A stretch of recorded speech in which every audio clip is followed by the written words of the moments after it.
Gabriel Jesus, l'ancien joyau de Manchester City, traverse une période tumultueuse à Arsenal.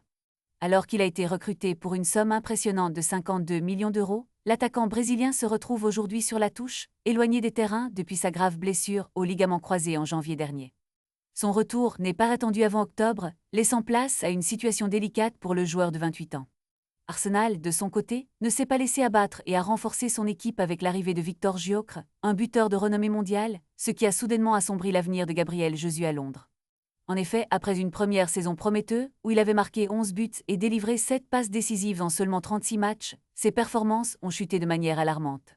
La saison en cours ne lui a permis de marquer que 4 buts en Premier League, et il a été contraint de quitter le terrain prématurément après avoir joué seulement 1203 minutes.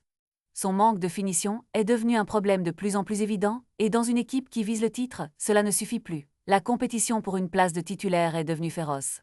Gyökeres arrive avec des attentes élevées, tandis que Kai Havertz a su s'imposer dans un rôle hybride, et Nketiah, formé au club, est également là pour apporter sa touche.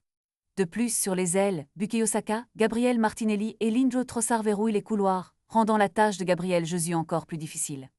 À 310 000 euros par semaine, il devient un luxe que Mikel Arteta peut se permettre de laisser de côté, surtout avec 2 mois supplémentaires à l'infirmerie. La Seleção brésilienne, quant à elle, ne l'attendra pas.